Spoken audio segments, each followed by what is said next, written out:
ಇದೀಗ ಬೆಂಗಳೂರು ಉಳಿಸಿ ಸಮಿತಿ ಸಮರ ಸಾರಿದೆ. ಮನೆ ಮನೆಗೆ ತೆರಳಿ ಜನರನ್ನ ಸಂಘಟಿಸ್ತಾ ಇರುವಂತಹ ಸಮಿತಿ ಹಲವು ಸಂಘಟನೆಗಳ ಜೊತೆ ಕೈ ಜೋಡಿಸಿ ದೊಡ್ಡ ಮಟ್ಟದ ಹೋರಾಟಕ್ಕೆ ಸಜ್ಜಾಗಿದೆ.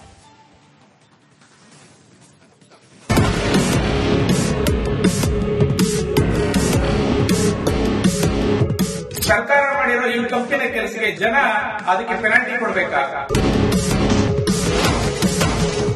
ಇದು ಪಾರ್ಕಿಂಗ್ ಲೂಟಿ ಅಂತ ನಾವು ಹೇಳ್ತೀವಿ ಸರ್.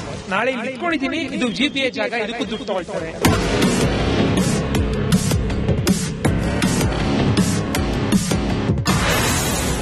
ಪಾರ್ಕಿಂಗ್ ಶುಲ್ಕಕ್ಕೆ ಬೆಂಗಳೂರಿಗರ ಸಮರ. ಶೀಘ್ರ ದೊಡ್ಡ ಮಟ್ಟದಲ್ಲಿ ಹೋರಾಟಕ್ಕೆ ತಯಾರಿ. ಒಂದ್ ಕಡೆಗೆ ಟ್ರಾಫಿಕ್ ಕಿರಿಕಿರಿ, ಮತ್ತೊಂದು ಕಡೆಗೆ ಪಾರ್ಕಿಂಗ್ ಸಮಸ್ಯೆ. ಇದರ ನಡುವೆ ಇದೀಗ ಬೆಂಗಳೂರಿಗರಿಗೆ ಪಾರ್ಕಿಂಗ್ ಶುಲ್ಕದ ಶಾಕ್. ಮನೆ ಮುಂದೆ ವಾಹನ ನಿಲ್ಲಿಸುವುದಕ್ಕೂ ಕೂಡ ಕಟ್ಟಬೇಕಲ್ಲ ಶುಲ್ಕ.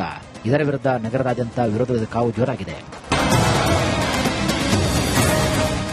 ಪಾರ್ಕಿಂಗ್ ಸಮಸ್ಯೆಗೆ ಪರಿಹಾರ ಕಂಡುಕೊಳ್ಳಬೇಕಾದ ಸರ್ಕಾರವೇ ವಾಹನ ನಿಲ್ಲಿಸುವುದಕ್ಕೂ ಕೂಡ ಶುಲ್ಕ ವಿಧಿಸಲು ಮುಂದಾಗ್ತಿದೆ. ಈಗಾಗಲೇ ಟ್ರಾಫಿಕ್ ಹಾಗೂ ಪಾರ್ಕಿಂಗ್ ಸಮಸ್ಯೆಯಿಂದ ಬೇಸತ್ತಿರುವಂತಹ ಬೆಂಗಳೂರಿಗರು ಆಕ್ರೋಶವನ್ನ ಹೊರಹಾಕ್ತಿದ್ದಾರೆ. ಹೀಗಾಗಿ ಸರ್ಕಾರದ ವಿರುದ್ಧ ದೊಡ್ಡ ಮಟ್ಟದ ಹೋರಾಟಕ್ಕೆ ಬೆಂಗಳೂರು ಉಳಿಸಿ ಸಮಿತಿ ಸಜ್ಜಾಗಿದೆ.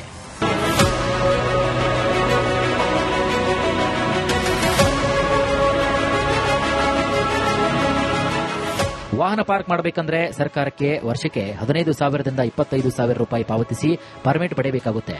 ಹೀಗಾಗಿ ನಗರದ ಮನೆ ಮನೆಗಳಿಗೂ ಕೂಡ ತೆರಳಿ ಜನರ ಅಭಿಪ್ರಾಯವನ್ನ ಸಂಗ್ರಹ ಮಾಡುತ್ತಿರುವ ಸಮಿತಿ ಪಾರ್ಕಿಂಗ್ ಶುಲ್ಕದ ವಿಚಾರದಲ್ಲಿ ಸಾರ್ವಜನಿಕರ ವಿರೋಧವನ್ನು ಒಗ್ಗೂಡಿಸಲು ಮುಂದಾಗಿದೆ. ಇಷ್ಟೇ ಅಲ್ಲ, ಹಲವು ಸಂಘಟನೆಗಳ ಜೊತೆಗೆ ಮಾತುಕತೆ ಕೂಡ ನಡೆಸಿದ್ದು ಎಲ್ಲರನ್ನೂ ಕೂಡ ಒಗ್ಗೂಡಿಸಿ ಹೋರಾಟದ ರೂಪರೇಷೆ ಸಿದ್ಧಪಡಿಸಲಾಗಿದೆ.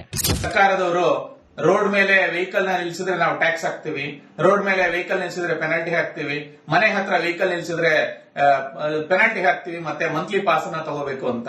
ಸರ್ಕಾರ ಮಾಡಿರೋ ಈ ತಪ್ಪಿನ ಕೆಲಸಕ್ಕೆ ಜನ ಅದಕ್ಕೆ ಪೆನಾಲ್ಟಿ ಕೊಡಬೇಕಾ? ಸರ್ಕಾರದ ತಪ್ಪುಗಳಿಗೆ ಜನರಿಂದ ಲೂಟಿಯನ್ನ ಮಾಡಬೇಕಾ? ಇದು ಒಂದು ಪ್ರಶ್ನೆ ಜನಸಾಮಾನ್ಯರಿಗೆ ಕಾಡ್ತಾ ಇದೆ. ಇದರ ವಿರುದ್ಧವಾಗಿ ನಾವು ಕರ್ನಾಟಕ ಮನೆ ಗ್ರಾಹಕರ ವೇದಿಕೆಯಿಂದ ಜನರಲ್ಲಿ ಒಂದು ಅಭಿಪ್ರಾಯವನ್ನ ಮೂಡಿಸ್ತಾ ಇದ್ದೇವೆ. ಇನ್ನು ಪಾರ್ಕಿಂಗ್ ಶುಲ್ಕ ವಿಚಾರಕ್ಕೆ ಅಪಾರ್ಟ್ಮೆಂಟ್ ನಿವಾಸಿಗಳು ಕೂಡ ಸಿಡಿದೆದ್ದಿದ್ದಾರೆ. ವಾಹನಗಳು ಜಾಸ್ತಿ ಆಗಲಿಕ್ಕೆ ಕಾರಣ ಅಧಿಕಾರಿಗಳೇ. ಕೆಲವೊಂದು ಬಿಲ್ಡಿಂಗ್ಗಳಲ್ಲಿ ಪಾರ್ಕಿಂಗ್ ವ್ಯವಸ್ಥೆ ಇರುವುದಿಲ್ಲ. ಹೀಗಂತ ಬಿಲ್ಡಿಂಗ್ಗಳಿಗೆ ಓಸಿ ಕೊಟ್ಟು ಪರ್ಮಿಷನ್ ಕೊಡ್ತಾರೆ. ಸರ್ಕಾರದ ತಪ್ಪುಗಳಿಂದಲೇ ಜನರಿಂದ ಲೂಟಿ ಮಾಡುವುದು ತಪ್ಪು ಅಂತ ಅಸಮಾಧಾನ ಹೊರಹಾಕಿದ್ದಾರೆ. ಸರ್, ಇದು ಪಾರ್ಕಿಂಗ್ ಲೂಟಿ ಅಂತ ನಾವು ಹೇಳ್ತೀವಿ ಸರ್. ಇವಾಗ ನಮ್ಮನೆ ಮುಂದೆ ಒಂದು ಕಾರ್ ನಿಲ್ಸಕ್ಕೂ ನಾವು ದುಡ್ಡು ಶುರು ಮಾಡಿದ್ರೆ ಸರ್, ನಾಳೆ ಇಲ್ಲಿ ನಿಂತ್ಕೊಂಡಿದ್ದೀನಿ, ಇದು ಜಿಬಿಎ ಜಾಗ, ಇದಕ್ಕೂ ದುಡ್ಡು ತಗೊಳ್ತಾರೆ. ನಾನು ಇಲ್ಲಿ ಉಸಿರಾಡ್ತಾ ಇದ್ದೀನಿ, ಜಿಬಿಎ ಜಾಗ, ಉಸಿರಾಡಕ್ಕೂ ದುಡ್ಡು ತಗೊಳ್ತಾರೆ ಅಂದ್ರೆ ಎಲ್ಲರಿಗೂ ಪರವಾನಗಿ ಹೋಗಿದೆ. ಎಲ್ಗೋಗಿ ಮುಟ್ಟುತ್ತೆ ಸರ್ ಇದು.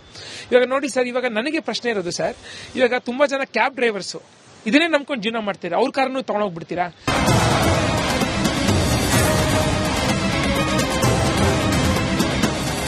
ಬೆಂಗಳೂರಿನಲ್ಲಿ ವಾಹನ ದಟ್ಟಣೆ, ಪಾರ್ಕಿಂಗ್ ಕೊರತೆ, ಟ್ರಾಫಿಕ್ ಜಾಮ್ನಿಂದ ಜನ ಹೈರಾಣಾಗಿದ್ದಾರೆ. ಇಂತಹ ಸಂದರ್ಭದಲ್ಲಿ ಪಾರ್ಕಿಂಗ್ ಶುಲ್ಕದ ಹೊರೆ ಹಾಕುವುದು ಸರಿಯಲ್ಲ ಅನ್ನೋ ಆಕ್ರೋಶದ ಮಾತುಗಳು ಕೂಡ ಕೇಳಿಬರುತ್ತಿವೆ. ಅದೇನೇ ಇರಲಿ, ಸರ್ಕಾರ ಒಂದು ಕಡೆ, ಬೆಂಗಳೂರಿಗರು ಮತ್ತೊಂದು ಕಡೆಗೆ. ಪಾರ್ಕಿಂಗ್ ಶುಲ್ಕದ ಕಿಚ್ಚು ಮುಂದೆ ಯಾವ ಸ್ವರೂಪವನ್ನು ಪಡೆಯುತ್ತೆ ಅನ್ನೋದೇ ಇದೀಗ ಕುತೂಹಲ ಮೂಡಿಸಿದೆ.